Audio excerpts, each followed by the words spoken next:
Bom dia, meu nome é Carolina Peixoto. Hoje eu vou assumir esse desafio de encerrar a- esse curso da ESA, falando um pouco sobre recursos criminais. Antes de tudo, eu queria agradecer a todos pela compreensão no adiamento dessa aula, que foi adiada em razão do momento de luto, em razão do falecimento do nosso colega Jorge Lima na última semana. E prestar meus sentimentos a todos por conta disso. Além disso, eu gostaria de agradecer também aos professores que me antecederam, professor Maurício Sapolito, professora Juliana Santos e professor Daniel Lima, e também a ESA, em nome do vice-presidente Luiz Gabriel Batista Neves, pela oportunidade dessa aula. Eu vou começar a transmitir minha tela, só um segundo.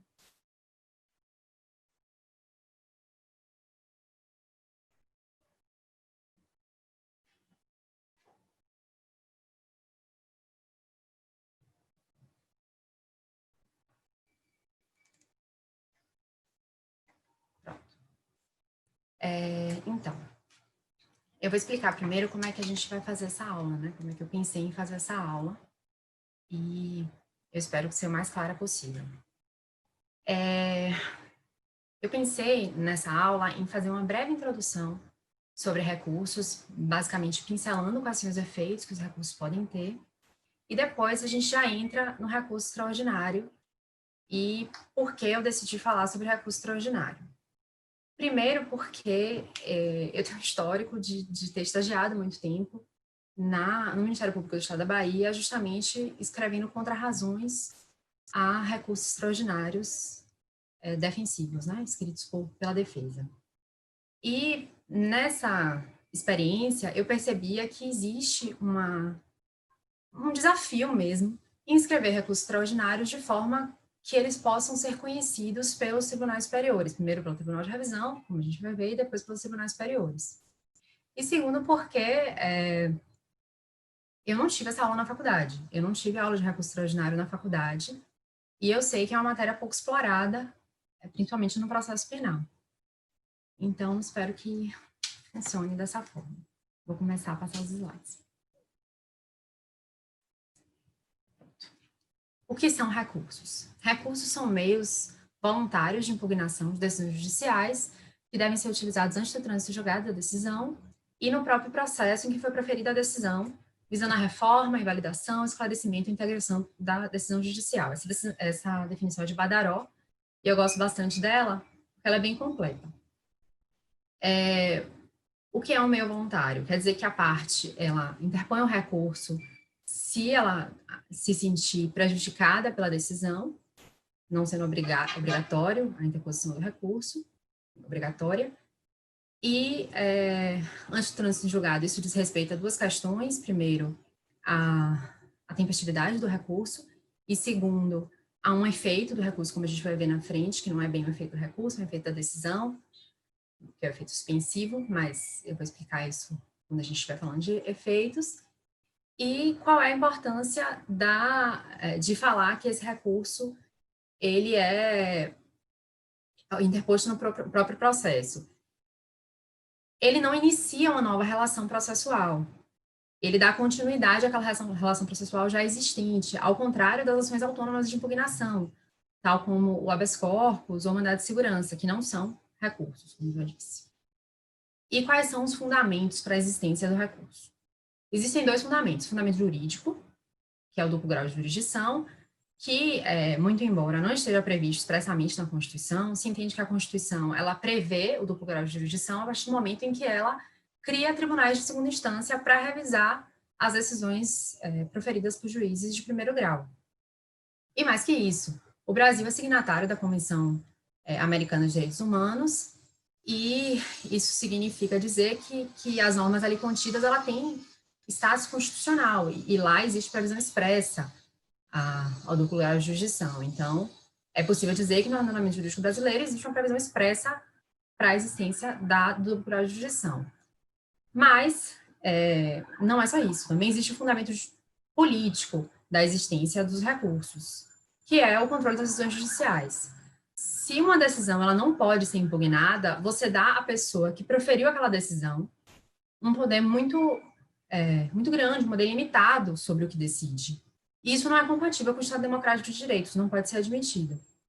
É importante falar, segundo Badora também, que existem recursos previstos na própria Constituição, que são os recursos extraordinários, o especial e o extraordinário, que ele não se presta ao duplo grau de jurisdição, ele não serve a esse princípio. E eu também vou explicar por quê quando a gente entrar no extraordinário. Como eu disse, eu não vou falar de princípios, eu vou pular para efeitos, porque a ideia é que a aula seja um pouco mais prática, né? Então, eu vou falar dos efeitos agora. O primeiro dos efeitos dos recursos é o efeito devolutivo. E ele é inerente a todo recurso. Todo recurso, ele devolve a matéria para alguém. A questão é, qual a extensão da matéria que vai ser devolvida e para quem ela vai ser devolvida. Quem delimita as razões, quem delimita a extensão da devolução são as razões recursais, ou seja, quando você escreve seu recurso, você delimita qual matéria vai ao tribunal, e é importante dizer que quando há um recurso exclusivo da defesa, em tese, não pode haver reforma que prejudique o réu, justamente em razão da matéria que foi devolvida ao tribunal e também porque não pode haver recurso que prejudique o réu no caso de não haver apelação, não haver recurso ministerial. O efeito suspensivo. A parte da doutrina fala que o efeito suspensivo é um efeito do recurso, mas, na verdade, como fala uma grande parte da doutrina também, o efeito suspensivo ele não é um efeito do recurso, ele é um efeito da decisão. Aquela decisão, ela não produz efeitos até o seu trânsito em julgado. Então, o recurso, ele não dá efeito, ele não dá a decisão, ele não suspende a eficácia da decisão. O que suspende a eficácia da decisão é a inexistência de trânsito em julgado dessa decisão. Enquanto ela for passível de impugnação, ela não pode produzir efeito, sobretudo se for uma decisão condenatória. O caso da decisão de condenação, no caso da sentença absolutória, você já pode colocar o réu em liberdade. Há essa diferença. Os efeitos dos recursos iterativo, reiterativo e misto, eles dizem respeito a quem a matéria é devolvida. O efeito iterativo, a matéria é devolvida ao próprio juiz que proferiu a decisão. Ou seja, os embargos de declaração, eles têm efeito interativo, porque o próprio juiz, ele revê aquela decisão a fim de corrigir erro, omissão da própria decisão. O efeito reiterativo, ele devolve a matéria a um tribunal acima daquele juízo que proferiu a decisão. Já o efeito misto é porque existem recursos, como o recurso em sentido estrito, que ele não só devolve ao próprio juiz e dá a oportunidade de que ele se retrate daquela decisão, mas também, caso o juiz não se retrate da decisão, ele devolve ao tribunal acima, ao tribunal a quem, como a gente fala, para que ele reforme a decisão, para que ele reavalie aquela decisão. Como eu disse, a gente vai entrar em extraordinário agora. Recursos extraordinários são, ao contrário dos recursos ordinários, aqueles recursos que discutem matéria exclusivamente de direito. O que quer dizer isso? Isso quer dizer que no recurso extraordinário, você não vai poder mais discutir as questões fáticas do processo. E por quê? Porque os tribunais superiores, em tese, eles não devem se prestar à análise caso a caso de cada uma das demandas que lhes chegam. A função desses recursos é permitir que os tribunais tenham um controle e garantam a integridade da legislação, seja ela infraconstitucional ou seja ela constitucional. No caso específico do recurso extraordinário, cabe ao STF prezar pela integridade, pelo cumprimento da Constituição Federal. E por isso que não, ele não discute mais matéria fática. A matéria fática, em tese, só pode ser discutida até o segundo grau de jurisdição. O STF e o STJ, eles não discutem matéria fática, eles discutem apenas matéria de direito. E essa não é uma diferença fácil de ser notada. Quando a gente for falar especificamente do que é violação reflexa à Constituição Federal, a gente vai ter algumas formas de entender qual é a diferença de matéria de direito e matéria fática. Que essa é uma questão que é bem sutil e que não é de fácil percepção, porque é curioso falar que a gente só vai poder discutir agora matéria jurídica, sendo que a gente está dentro do direito, desde o início a gente está fazendo recursos jurídicos, mas o que altera mesmo é o que a gente pode discutir, qual é o grau da matéria que a gente devolve ao tribunal. O recurso extraordinário é previsto no artigo 102 da Constituição Federal, e ele diz que cabe ao STF, com a guarda da Constituição, como eu falei, julgar, mediante recurso extraordinário, as causas decididas em única ou última instância, quando a decisão recorrida, aí tem as hipóteses do extraordinário. O que é causa decidida? Causa decidida quer dizer matéria decidida em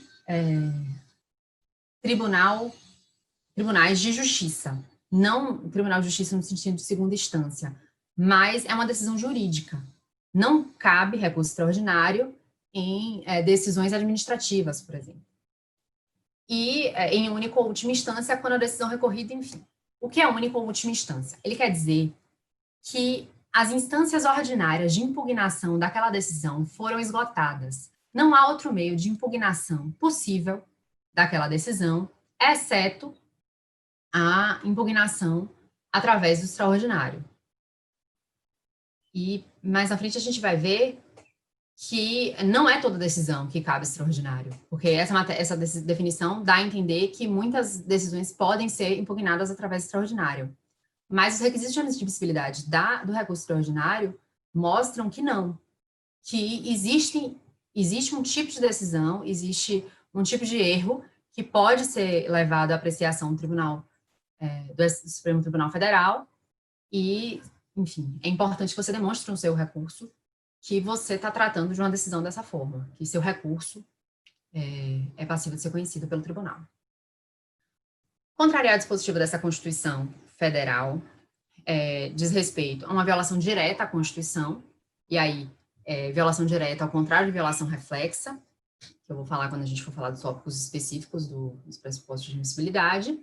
E os outros 3 casos, a linha A, ela diz respeito ao recurso mais comum. Geralmente se interpõe recurso extraordinário em razão da violação à Constituição Federal. Os outros 3 casos, eles decorrem também do fato do STF ser guarda da Constituição Federal e dizem respeito ao controle de constitucionalidade das decisões. Quando alguém declara a inconstitucionalidade de um tratado ou lei federal, ele sobe para o STF para reavaliar, e a hipótese C e D também dizem respeito a isso. O endereçamento. Porque a gente endereça agora eu vou falar especificamente, sobre a estrutura mesmo do recurso. E o que é importante de ser dito sobre o recurso extraordinário. É importante que a parte do juízo de admissibilidade, a parte de cumprimento aos requisitos de admissibilidade do recurso extraordinário estejam muito bem escritas, muito bem demonstradas para o tribunal. Porque o grande desafio no extraordinário é que ele seja conhecido pelo STF. E aí a gente vai entender que quem faz esse primeiro juízo é o Tribunal de Revisão. A gente endereça o recurso extraordinário para o tribunal que proferiu o acórdão impugnado. Por quê? Porque cabe a ele a primeira análise sobre o juízo de admissibilidade do seu recurso extraordinário. No caso do TRF1 e no caso do TJBA, são os vice-presidentes. E aí eu coloquei até um exemplo aqui, que é um exemplo do Tribunal Regional Federal da Primeira Região, mas, regra geral, você tem que beber do regimento interno de cada tribunal para você entender para quem você vai endereçar, porque isso varia muito. Se eu não me engano, no Tribunal de São Paulo, no Tribunal de Justiça do Estado de São Paulo, para uma Câmara específica de recursos. Não é para vice-presidente nem para presidente. Quem faz essa análise não são os presidentes, o presidente ou o vice. E aqui é aquela folhinha, né, de interposição. É importante dizer que o recurso extraordinário, ele é interposto, não é que nem a apelação, que você interpõe e depois você apresenta razões. Não. Isso tem que ser feito na mesma oportunidade. Mas a gente vai ver no prazo de 15 dias. Nesse caso, ele era um embargo de declaração que a gente tinha interposto em cima de um recurso em sentido estrito. Então, fica com esse nome, embargo de declaração em rese, mas nem seria necessário em regra, poderia ser apenas rese número tal. Aí, aquele texto já conhecido, de devidamente qualificado no nosso processo, vem por dos seus advogados, regulamentos constituídos. Aí você tem que falar qual é o fundamento. Qual é a letra de lei que me autoriza a interpor esse recurso? A letra de lei que me autoriza a interpor esse recurso é o artigo 102 da Constituição Federal, a linha, inciso 3º, a linha A, e o artigo 1029 do CPC. E aqui tem uma questão interessante, porque não existe normativa no Código de Processo Penal sobre recursos extraordinários. Os recursos extraordinários cíveis e penais, antes eles estavam disciplinados na Lei 8.038 de 1990. Eu sempre erro esse ano, posso estar errado, mas eu acredito que é 1990. Só que com o Código de Processo Civil de 2015, que entrou em vigor em março de 2016, foram revogados expressamente os artigos que tratavam sobre recurso especial extraordinário nessa lei. Então, toda a normativa do especial extraordinário foi para o Código de Processo Civil. E agora, com o pacote anticrime, o pacote anticrime tem um artigo que fala especificamente, ele alterou, na verdade, um artigo do CPP falando que toda a normativa vai estar prevista no Código de Processo Civil mesmo. E esse é o artigo do Código de Processo Civil, 1029, que prevê o extraordinário. Tempestividade. Como eu disse, é importante você fazer sempre um tópico específico de tempestividade em qualquer recurso, não só no recurso extraordinário. Por quê? Porque a gente conta o recurso, a gente conta o prazo do recurso, o prazo do recurso pode ter sido contado da forma correta. Nós, na nossa contagem, pensamos e levamos em conta, nessa contagem, a existência de feriados, por exemplo, no curso da contagem do prazo, mas daqui que esse recurso chegue na mão de alguém que vá avaliar essa tempestividade, pode ser que a pessoa que esteja se debruçando sobre aquilo não se recorde da existência daquele feriado e conte direto. E aí, você vai ter mais trabalho para que esse recurso seja conhecido. Então, é importante você fazer um tópicozinho pequenininho desse mesmo, falando, olha, foi publicado no dia tal, foi disponibilizado no dia tal, então o primeiro dia vai ser esse aqui, então a contagem é no primeiro dia subsequente, você conta 15 dias e a data de interposição tem que ser essa aqui, então eu estou cumprindo o meu prazo. Vocês veem que, novamente, o prazo recursal está previsto no Código de Processo Civil.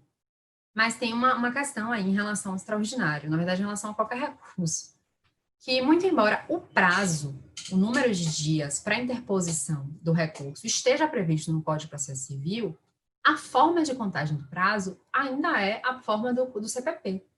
Por quê? Porque no Código de Processo Penal existe um artigo, o artigo 798, que especifica de que forma são contados os prazos criminais. E aí, a diferença do processo penal e processo civil é que, atualmente, o processo civil, ele não conta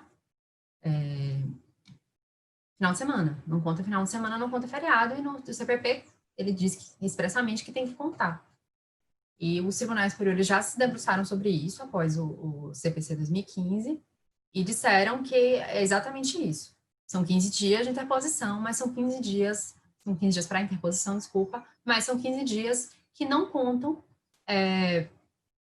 que contam sábado, domingo, feriado.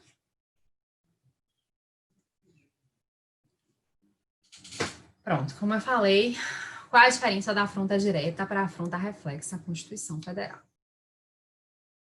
A afronta direta à Constituição Federal quer dizer que aquela decisão, ela desrespeitou, ela negou vigência a um dispositivo constitucional. Como é que eu sei se essa decisão violou a Constituição de forma direta ou de forma reflexa? A decisão, ela só viola a Constituição Federal diretamente se você não precisar se debruçar sobre qualquer outro dispositivo infraconstitucional para você compreender a controvérsia, para você compreender a violação. Ou seja, o que é que isso significa? Significa que, quando eu leio a minha decisão e eu leio o artigo da Constituição, eu entendo exatamente por que ele foi violado. Se para eu entender essa violação, eu tiver que ler, se eu tiver que voltar a qualquer dispositivo infraconstitucional, a violação foi reflexa e a gente não pode falar em recurso extraordinário. A violação tem que ser sempre direta à Constituição. Se houver violação antes a um dispositivo infraconstitucional, é caso de recurso especial, não é caso extraordinário, o endereçamento é o STJ, o endereçamento não. Quem vai analisar a sua controvérsia é o STJ, não o STF. É importante que você tenha um tópico específico no seu recurso que fale sobre, primeiro, que a violação foi direta e que a violação foi à Constituição Federal, demonstrando qual artigo foi violado, e é importante também que você coloque o trechinho da decisão, ou os trechos da decisão que violaram a Constituição, para você deixar isso bem claro desde o início. Só lembrando, a gente não entrou no mérito, a gente não vai falar do mérito, a gente vai falar só dos requisitos de admissibilidade do extraordinário. Repercussão geral. O que é repercussão geral? Eu tinha muita dificuldade de compreender o que seria repercussão geral quando eu comecei a estudar recurso extraordinário. Antes de tudo, é importante dizer que você precisa ter um tópico autônomo no seu recurso para falar da repercussão geral. Se você não tiver um tópico autônomo no seu recurso para falar de repercussão geral, isso é caso de inadmissibilidade do recurso. Pronto. O tribunal, o STF diz no seu recurso extraordinário, no seu regimento interno, que a questão terá repercussão geral caso ela seja relevante do ponto de vista econômico, político, social, jurídico e ultrapassar o interesse subjetivo das partes. O que é isso quer dizer? Primeiro, você está falando de uma questão importante, economicamente, politicamente, socialmente, juridicamente. E essa importância, ela não pode ser só entre mim e, enfim, e o Ministério Público. Essa importância tem que ultrapassar meu interesse. Isso quer dizer que existe um potencial multiplicador daquela demanda. Ou seja, se o tribunal, em algum momento, o tribunal vai ter que se manifestar sobre aquele assunto, porque outras pessoas vão provocá-lo sobre ele. Entende? Existe uma transcendência naquele interesse. Aquele interesse não é de análise daquele recurso, não é só meu. É meu e de outras milhões de pessoas que podem ter demandas parecidas com as minhas. Tem um detalhe aí que geralmente a gente acha que todo recurso criminal ele é relevante e todo recurso criminal ele ultrapassa o interesse subjetivo das partes porque ele fala sobre a liberdade de locomoção de um indivíduo e isso é de fato muito importante. Nenhuma dúvida quanto a isso. Mas o STF já decidiu que não há falar em imanência, não há falar que todo recurso criminal ele tem repercussão geral por ser um recurso criminal e porque, em última instância, vai estar se discutindo liberdade de locomoção. É importante que todo recurso criminal demonstre porque, naquela causa específica, existe repercussão geral. Ui, peraí.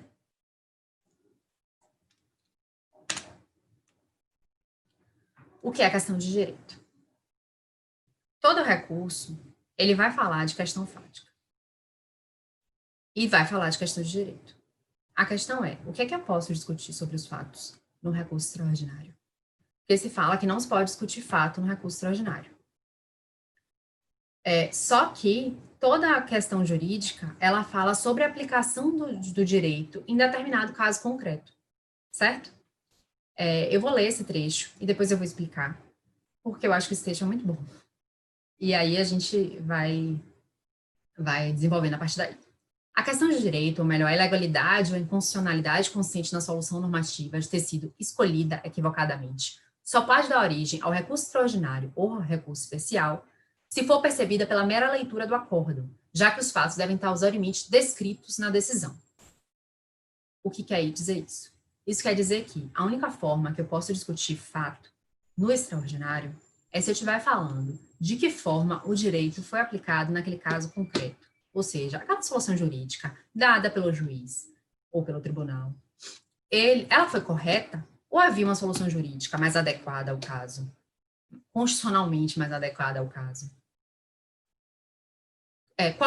Qualquer decisão, qualquer discussão dessa magnitude pode ser objeto de extraordinário? Não, não pode. Por quê? Porque a questão tem que estar descrita no acórdão, ou seja, acórdão que você está impugnando. Na hora que você lê o acórdão, tem que estar escrito qual é o fato que você está discutindo, de forma indiscutível, aquele fato ali já restou assentado, e a solução jurídica que existe ali. Entende? A gente está discutindo a submissão do fato à norma, não de que forma se deram as coisas. Essa discussão se encerrou quando acabou a cognição em segunda instância. Pré-questionamento. O que é pré-questionamento? Então, pré-questionamento quer dizer que outras instâncias foram provocadas pelo recorrente acerca daquela matéria. O STF, o STJ, não se prestarão à análise de uma matéria que não foi submetida a outras instâncias previamente. Por quê? Porque, como a gente disse, a gente está falando de um recurso extraordinário em que a finalidade é verificar se a forma como os tribunais estão aplicando aquela questão constitucional está correta ou não. Então, é preciso que haja um pronunciamento violando a Constituição Federal para que só assim o STF possa dizer se aquela solução jurídica foi a melhor solução jurídica. Sobre o pré-questionamento, é importante dizer que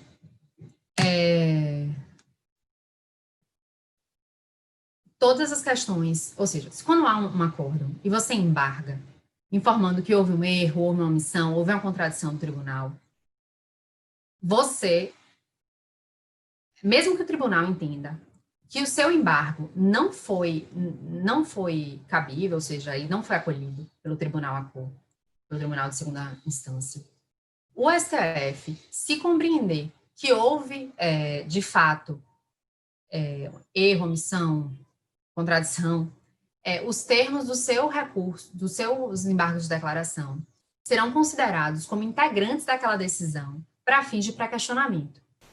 Então, caso o tribunal não deixe clara a questão no seu acórdão, é importante embargar para fins de pré-questionamento, sim.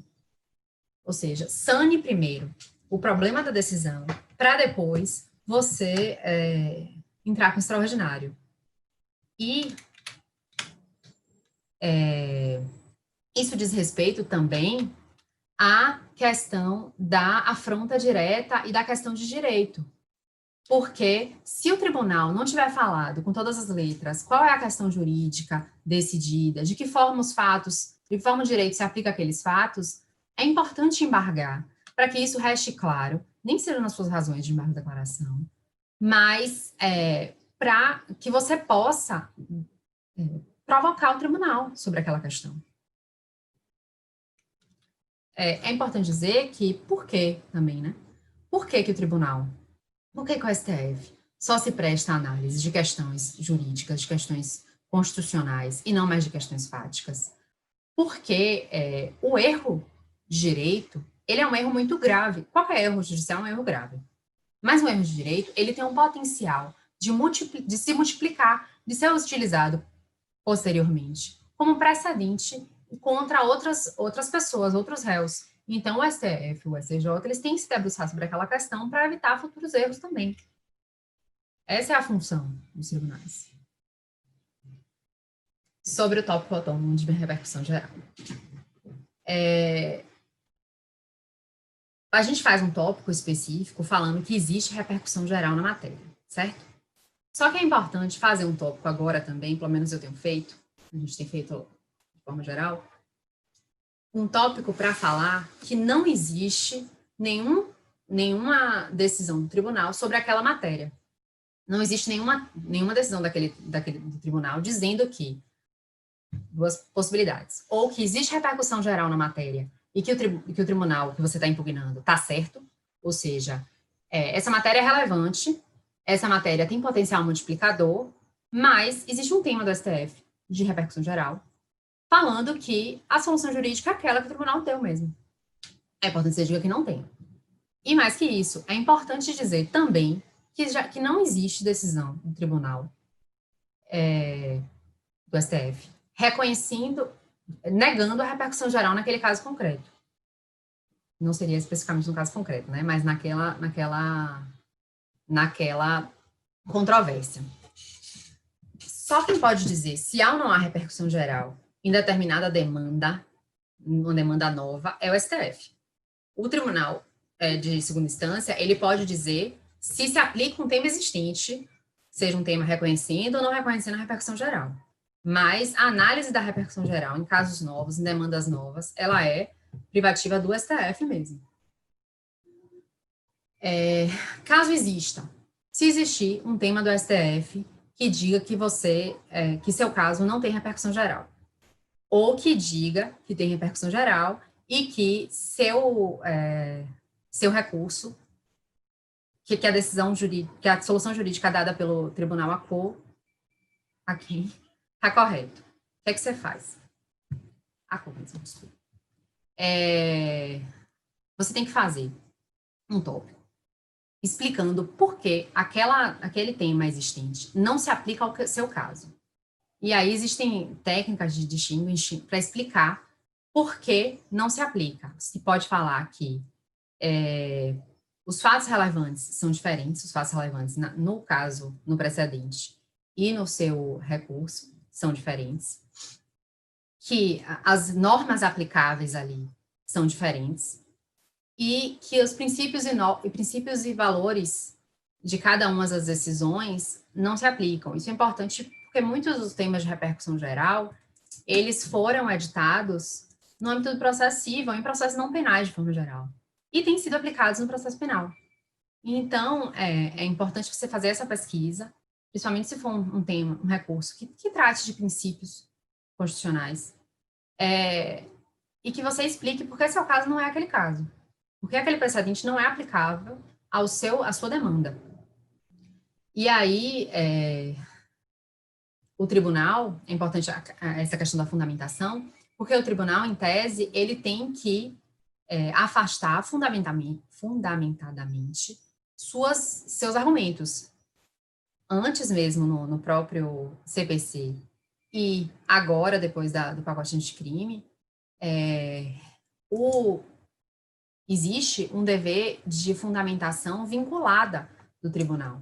Ou seja, ele tem que se pronunciar sobre todos aqueles pontos, ou sobre todos os pontos que infirmem a sua tese, ou a inadmissibilidade do seu recurso, no caso, e digam exatamente por que se aplica ou por que não se aplica aquele tema no seu caso.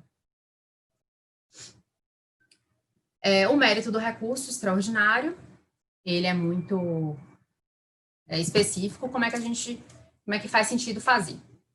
A breve sinopse processual, explicando o que aconteceu no recurso, como é que você chegou até ali, e aí, geralmente, faz sentido falar, pelo menos a partir da sentença, explicando qual foi a solução jurídica dada pelo juiz de primeiro grau, e depois, quais recursos foram interpostos para que chegasse na segunda instância, e, por fim, de que forma aquela decisão violou a Constituição, porque você está entrando com recurso.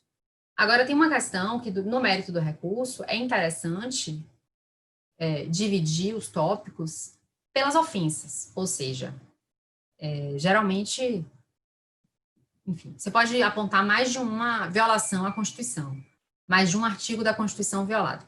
Não é legal, não faz muito sentido você apontar todos os artigos que potencialmente foram violados, porque você pode incorrer em violação reflexa em algum desses recursos, de algum desses artigos, ou você pode também incorrer no erro de violações que não sejam questões jurídicas, não sejam questões de direito, mas sejam questões fáticas. Então, é bom que o recurso extraordinário ele seja mais estreito mesmo, que ele que ele debata o mínimo de questões possíveis, basicamente aquela questão que é mais adequada, mais cabível no recurso extraordinário mesmo.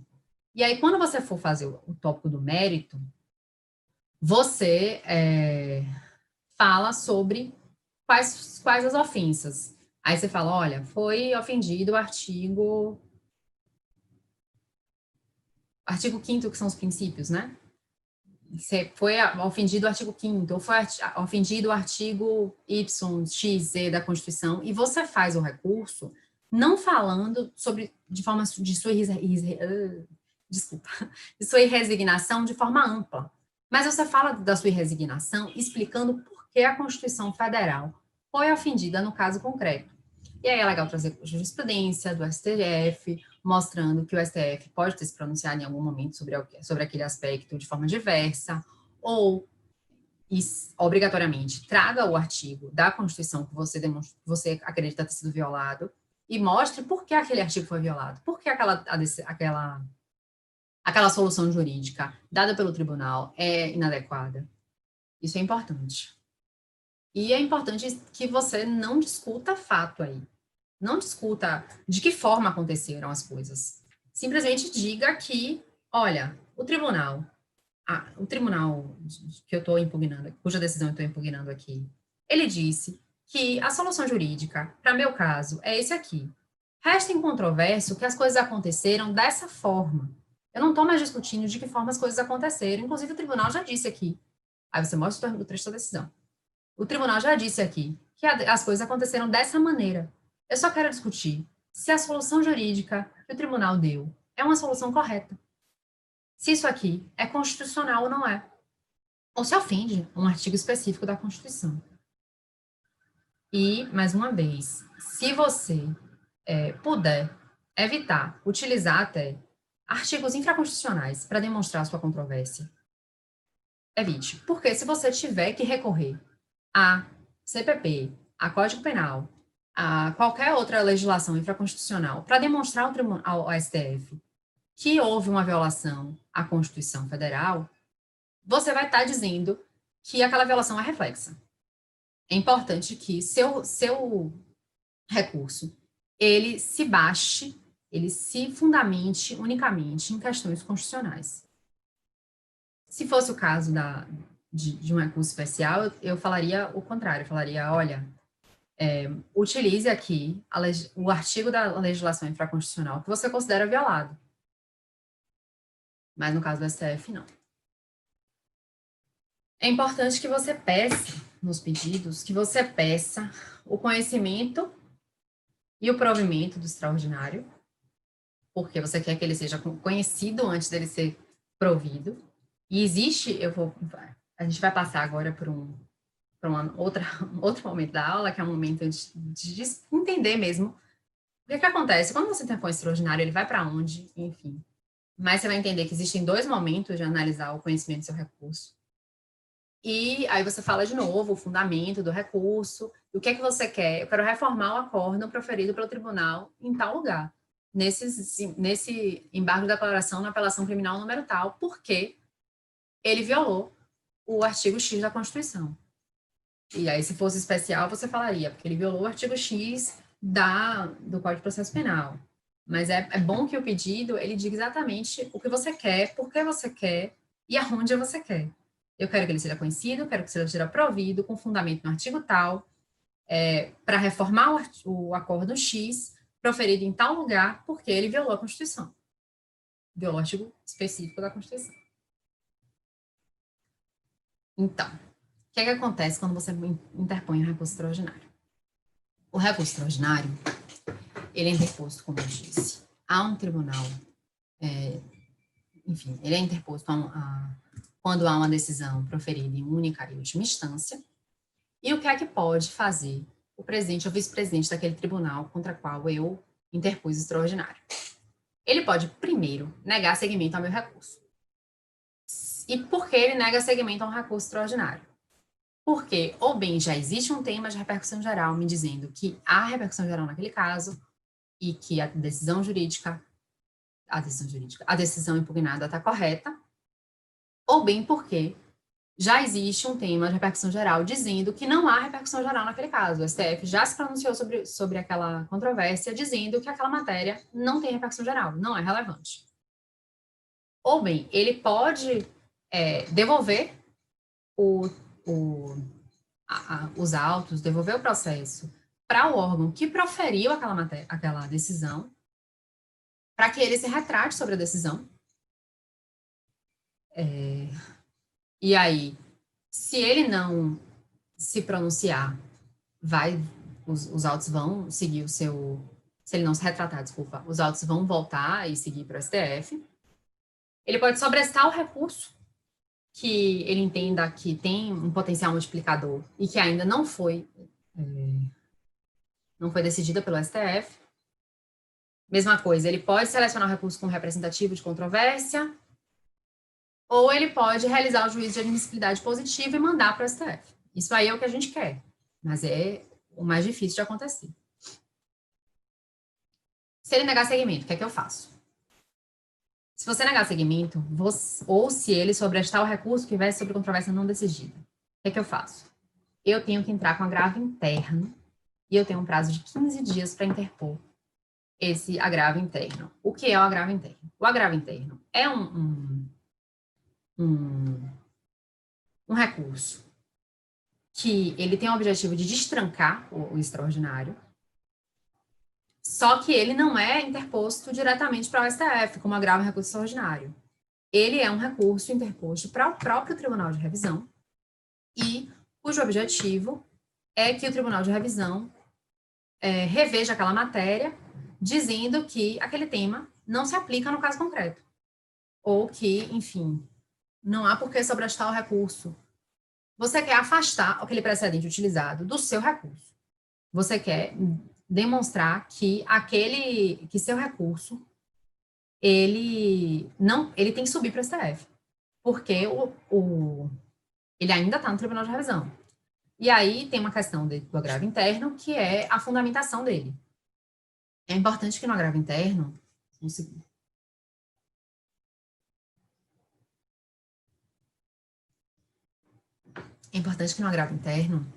você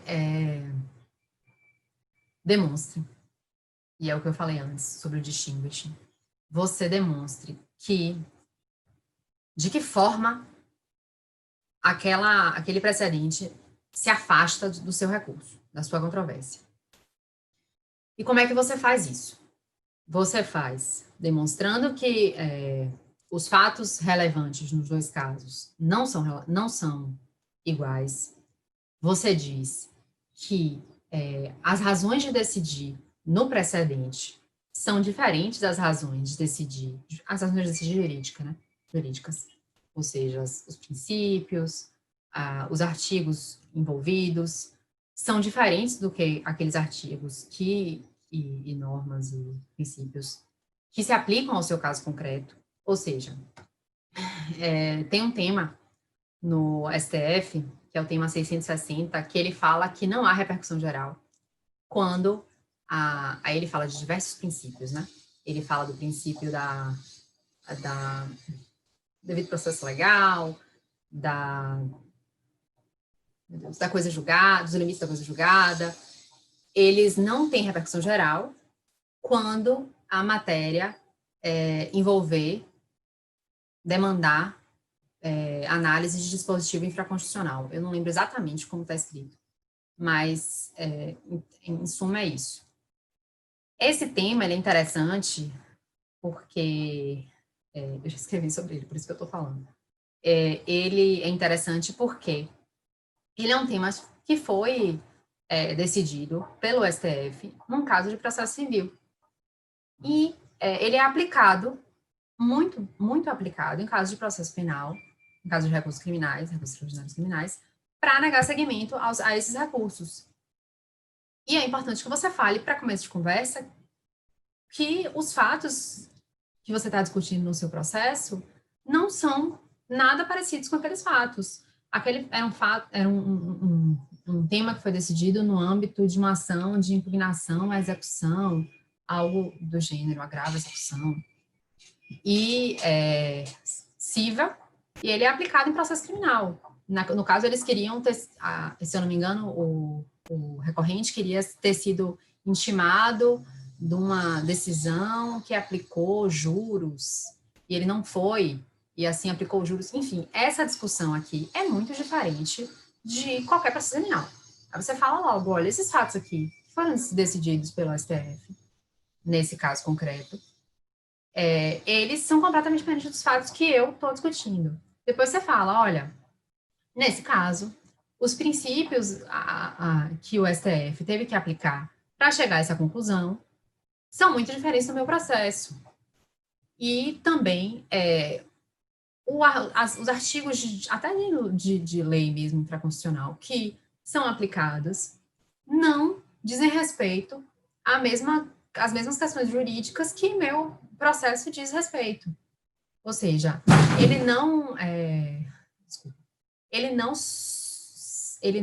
resiste a uma análise sobre aquela matéria e sobre a aplicabilidade daquela decisão, no meu caso. Em contrapartida, quando for decidido esse agravo interno, que geralmente é o órgão colegiado que decide, geralmente não, tem que ser um órgão colegiado que decide, ele tem um dever também de afastar, de forma motivada, todos os seus argumentos para que se mantenha essa decisão de negativa de seguimento. A negativa de seguimento, ela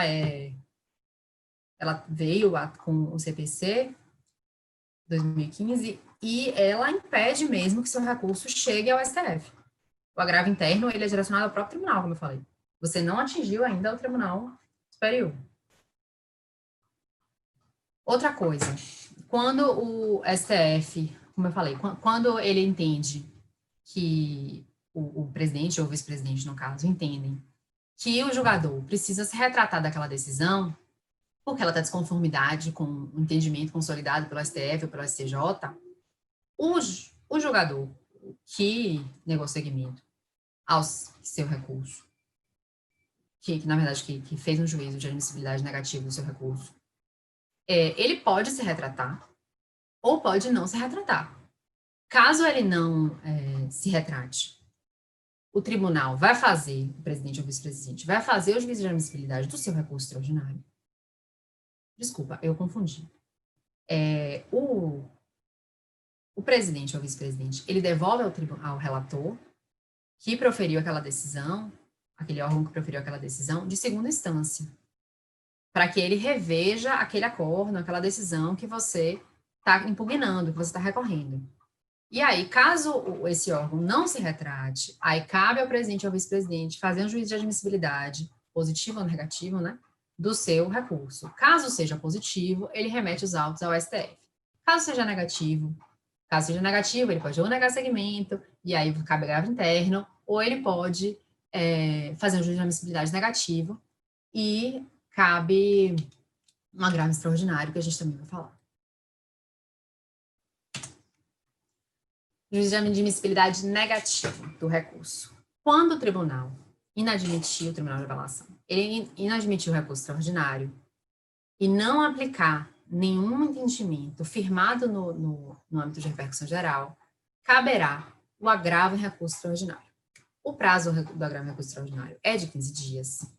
O fundamento está no CPC, é o 1042 do CPC. E é necessário ali você rebater os argumentos pelos quais o tribunal inadmitiu seu recurso. É importante que ele fale, você fale, sobre todos os argumentos suscitados na decisão de inadmissibilidade. Ou seja, seu recurso não foi admitido porque ele não fala de questão de direito, ele fala de questão de fato. E o tribunal, o STF e o STJ, respectivamente, no caso de extraordinário, no caso de especial, eles já entenderam que não cabe extraordinário em caso de discussão fática. Aí você tem que voltar lá e falar, olha, meu recurso, ele não fala de questão fática, ele fala de questão de direito. Aí você explica que, no caso, a única discussão, se for o caso, né, que você só fala de questão jurídica para você dizer se a solução, se você fala de questão fática, para dizer se a solução jurídica encontrada para aquele caso concreto foi uma solução jurídica adequada. Eu não estou discutindo mais como os fatos aconteceram, então isso aqui não é questão fática. Ou senão, se o tribunal falar, isso aqui que você está discutindo é violação reflexa à Constituição, então não cabe recurso extraordinário. Você teria que ter interposto um recurso especial. Aí você vai lá e fala, não, isso aqui não é questão, não é violação reflexa. Isso aqui é violação direta à Constituição, entenda. Para você entender de que forma essa decisão violou a Constituição, você não tem que recorrer a nenhum dispositivo infraconstitucional.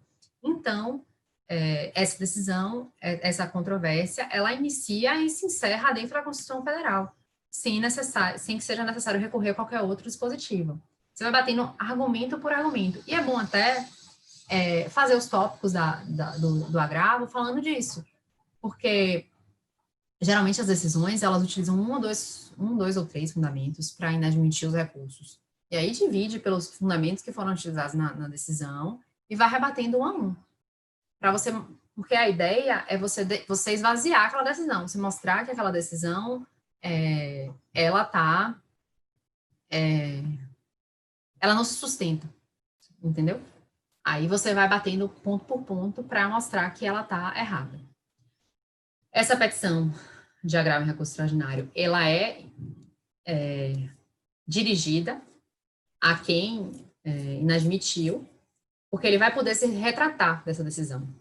Se ele não se retratar, aí os autos sobem para o Tribunal Superior, no caso STF, né? Essa é a diferença entre o agravo interno e o agravo em recurso extraordinário. Porque o agravo interno, a retratação, né? A retratação da decisão, e caso não se retrate, ele vai para um órgão dentro do próprio Tribunal de Revisão. Já no caso do agravo em recurso extraordinário, ele vai para a retratação do presidente ou vice-presidente, a pessoa que inadmitiu o recurso, e caso ele não se retrate, os autos sobem. Os autos você acessa o Tribunal Superior. Então, é por isso que a negativa de seguimento ela é tão grave, porque ele nega acesso ao tribunal. E a inadmissibilidade, ainda existe alguma forma de você chegar até o tribunal. No STF, o que acontece? No STF, há um novo juízo de admissibilidade e o tribunal, o relator pode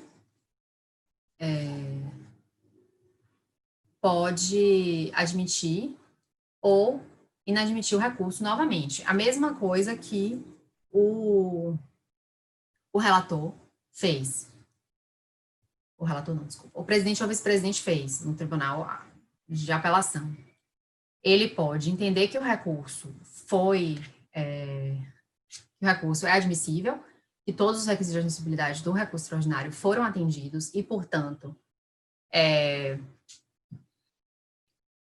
ele leva o seu recurso para uma análise de repercussão geral, ou seja, ele entende esse recurso extraordinário ou esse agravo em recurso extraordinário deve ser admitido, o agravo em recurso extraordinário, no caso, deve ser provido, e no caso do recurso extraordinário, ele deve ser conhecido, porque a gente está falando de coisas diferentes, né?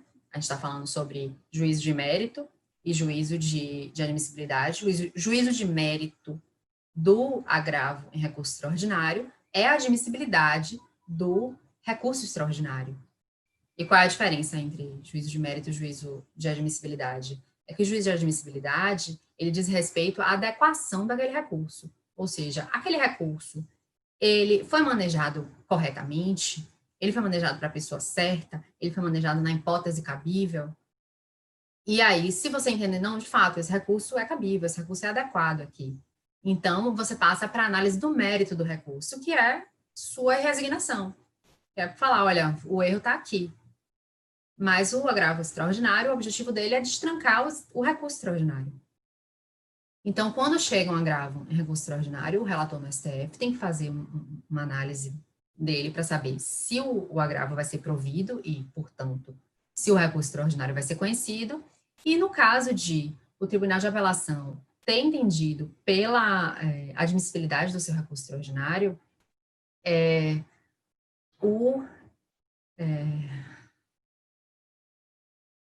o relator, ele vai fazer essa análise de admissibilidade novamente, e em ele entendendo pela admissibilidade, aí começa o processo no próprio STF. Como é que acontece no STF? Se chega o recurso extraordinário no STF, ou agravo tenha sido entendido, tenha sido conhecido, tenha sido admitido, e aí, em tese, se passaria a análise do mérito. Só que existe uma questão importante, que quando chega no STF, o relator, depois de entender que o recurso é admissível, o extraordinário deve ser conhecido, ou seja, trata de questão de direito, trata de questão constitucional, foi proferido foi manejado contra uma decisão em única ou última instância. Ele tem que submeter aos seus pares para uma análise de repercussão geral. E aí, essa análise de repercussão geral agora funciona de forma eletrônica, a decisão, os ministros, eles decidem sobre a existência ou inexistência de repercussão geral eletronicamente, naquelas,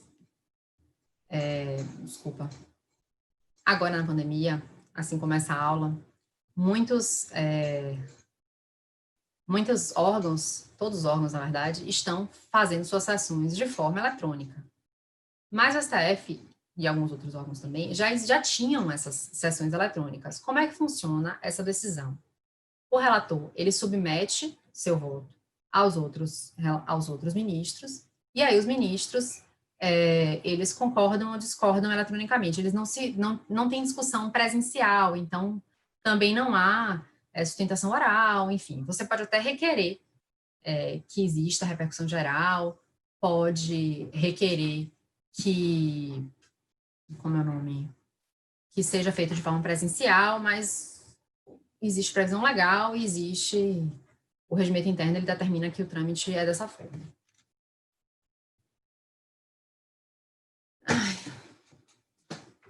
Se a decisão do relator for negativa, você tem mais uma alternativa, que é o agravo regimental.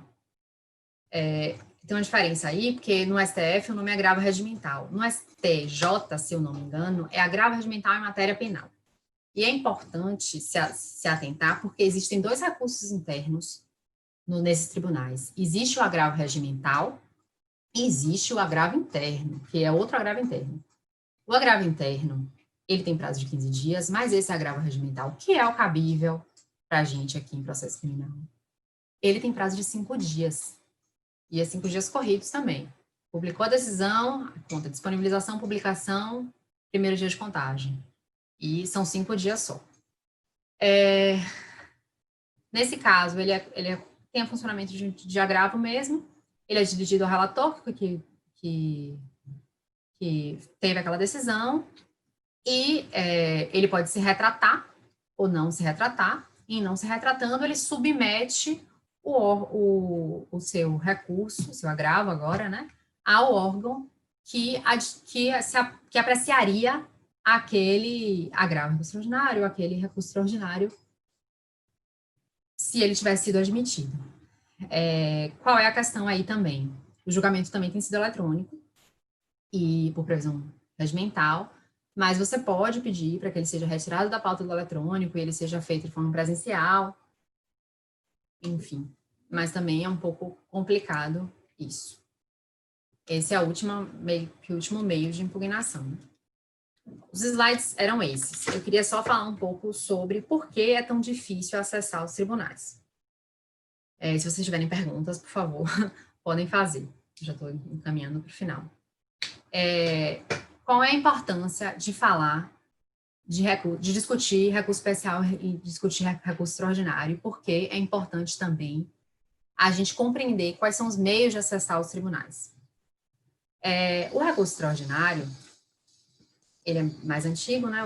O recurso especial surgiu depois, por conta da crise do recurso extraordinário, que é uma crise que dura desde da sua criação, desde que o recurso extraordinário foi criado, se reclama que ele gera um volume muito grande de processos para o tribunal, o STF, e aí foi fatiada a competência, o STF ficou com as questões constitucionais, o STJ com as questões infraconstitucionais, e, posteriormente, foram criados outros meios de afunilar mais quais são os recursos que chegam no STF, quais são os recursos que são conhecidos, na verdade, pelos tribunais superiores, tanto o STF quanto o STJ. A partir daí também tem a questão da repercussão geral, que surge nessa mesma toada, e toda uma construção de jurisprudência defensiva mesmo do tribunal, dos tribunais, STF e STJ, várias súmulas, vários temas, para que o número de recursos que cheguem aos tribunais seja um número menor e que seja viável que eles se debrucem sobre todas as demandas que chegam até eles, né? Então, por exemplo, em relação à repercussão geral, o efeito disso é que, muito embora a repercussão geral tenha sido pensada como um juízo, um requisito positivo, ou seja, existindo uma repercussão geral, esse recurso vai ser conhecido, ele se tornou mais uma barreira de acesso aos tribunais superiores. E, enfim, todos esses requisitos de admissibilidade são barreiras para se alcançar, para se acessar os tribunais, que como a gente já disse, né, os tribunais aqui, eles não estão pensando, mas não devem se preocupar especificamente com o direito discutido casuisticamente de cada uma das partes envolvidas, mas eles estão buscando preservar a Constituição, no caso do STF, e a legislação infraconstitucional, no caso do STJ. Então, é importante, na hora que você está escrevendo um recurso, que você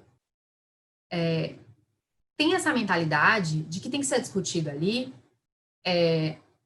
de forma mais abstrata aquela controvérsia, e não de forma específica no seu caso. Muito embora cada caso traga consigo sua importância, né, principalmente por ser direito criminal e porque a gente sabe que os valores que a gente discute são valores muito caros, mas porque é uma forma, mas é importante pensar de forma abstrata a controvérsia, porque essa é a única forma mesmo de que seu recurso seja conhecido. De nada adianta fazer um recurso enorme em que você especifique, explique todos os detalhes do seu caso, se ninguém vai conhecer seu recurso.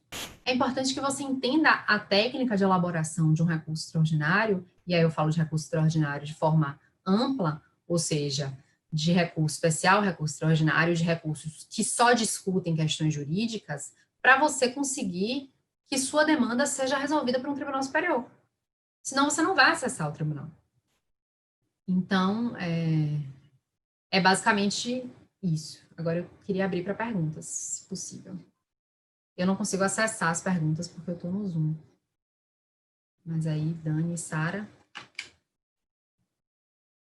Até agora no chat não tem nenhuma pergunta.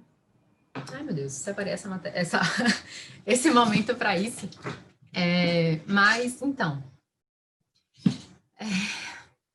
eu tinha pensado também, se fosse o caso, na gente falar um pouco sobre o especial também, mas não sei se é mais interessante falar sobre o especial ou se é interessante voltar para princípios, né? porque eu não tenho... Deixa eu parar de transmitir minha tela aqui rapidinho.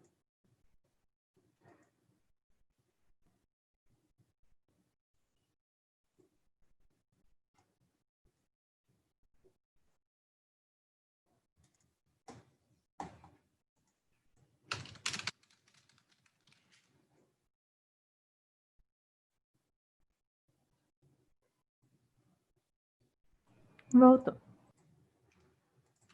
Tá te ouvindo. Dani? Oi. Pensei que você estava falando comigo.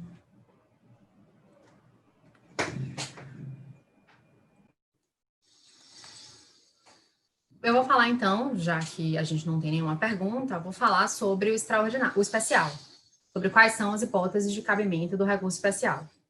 Eu não tenho, infelizmente, nenhum slide preparado, porque eu esperava que houvesse alguma interação, mas as aulas online são um pouco complicadas. Quais são as hipóteses de cabimento do recurso especial? Elas são discriminadas no artigo 105 da Constituição, no inciso 3º, e a primeira hipótese é a hipótese de que da contrariedade tem uma questão diferente. Vou começar do começo.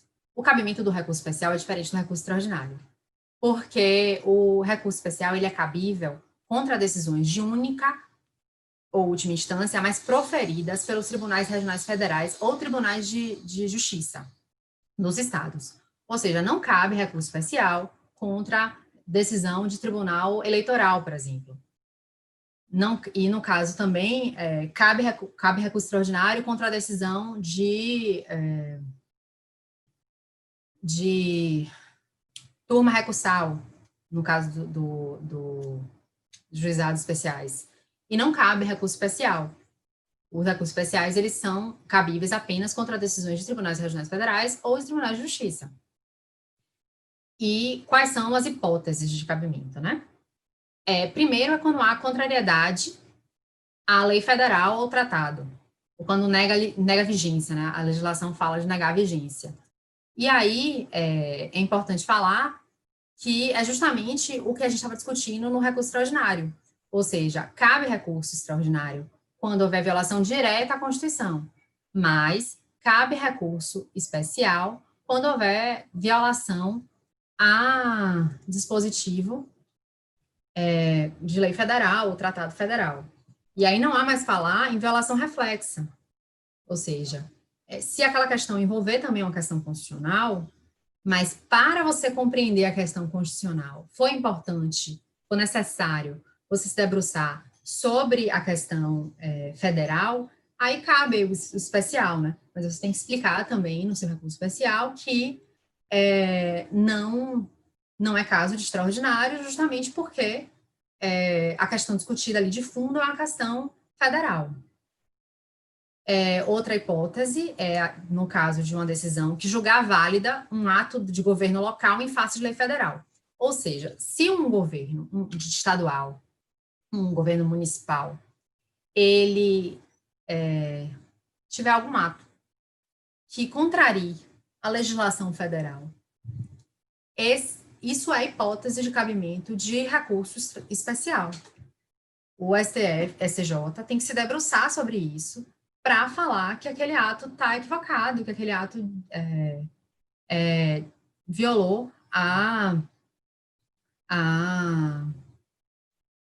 legislação federal. Agora, tem uma questão importante em relação a isso, porque você não pode recorrer dessa decisão do governo local para o STJ. Você tem que provocar primeiro uma outra instância inferior, um tribunal de revisão, um juiz de direito, a depender de quem tenha emanado aquela decisão que contraria a legislação federal, para depois, esgotadas as instâncias ordinárias, você poder acessar o STJ. Por quê? Porque também tem pré-questionamento, porque o acabamento do recurso especial é contra decisões de DRFs ou de TJs, e por aí vai. Também cabe recurso extraordinário, especial, em caso de decisões que der a lei federal uma interpretação divergente que tem atribuído a outro tribunal. O que é isso? Isso é uma hipótese também muito comum de especial, que a gente chama de dissídio jurisprudencial, e que ele gera mais uma necessidade na sua fundamentação do seu recurso. Porque não basta simplesmente que você diga, que você colacione uma ementa qualquer, dizendo que, olha, outra pessoa decidiu de forma diferente aqui. Não, não é suficiente. Você precisa trazer mais uma jurisprudência farta, demonstrando que houve violação, na verdade, que houve uma decisão dissonante da jurisprudência existente, e você tem que trazer, junto do seu recurso, a íntegra daquelas decisões. Isso é requisito de admissibilidade do recurso, quando ele é fundamentado na linha C do artigo 105, inciso 3º da Constituição Federal. O trâmite interno, como eu disse, é muito parecido, porque a única diferença é que não vai haver necessidade de demonstração de repercussão geral, então não é hipótese de negativa de segmento, né, inexistência de repercussão geral. No entanto, no caso do STJ existe os recursos repetitivos. Então, eles também decidem, têm decisões específicas sobre demandas repetitivas, e essas decisões, elas podem ser utilizadas para negar o segmento do recurso, e aí vai caber agravo interno, vai ter aquele trâmite que eu já expliquei dentro do próprio tribunal. E tem mais uma questão, que no STJ, o agravo que a gente interpõe internamente não é mais um agravo regimental, é um agravo regimental em matéria penal, também de prazo de 5 dias, e também direcionado ao próprio relator. No caso, eu esgotei a matéria como eu tinha pensado agora. Eu vi aqui agora que a Camila Hernandes fez um comentário, quero agradecer por ela estar assistindo a aula, e, de fato, foi a razão pela qual eu escolhi falar de recursos extraordinários, porque a gente não tem essa matéria mesmo na faculdade e não discute isso o suficiente. Já que não tem nenhuma pergunta, eu vou encaminhar, de fato, para o encerramento. Tem alguma pergunta agora, Dani? Ou Sara? Não tem pergunta. Pronto, então eu vou agradecer mais uma vez a ESA pela oportunidade, pelo convite, agradecer a Luiz Gabriel por ter me convidado para dar essa aula e por ter pensado junto comigo esse tema. Eu espero que tenha sido clara. Sei que é muito difícil, senti que foi muito difícil encerrar esse curso depois das pessoas que me antecederam, a aula de Maurício Saporito sobre resposta à acusação, a aula de Daniel sobre prisões e a aula da professora Juliana Sanches sobre alegações finais. Foram aulas muito boas, dadas por pessoas que são muito qualificadas, que sabem em prática na defesa criminal. Eu estou à disposição para qualquer outra dúvida. Qualquer outra dúvida não, né? Para qualquer dúvida. E é isso, gente. Muito obrigada. Vou esperar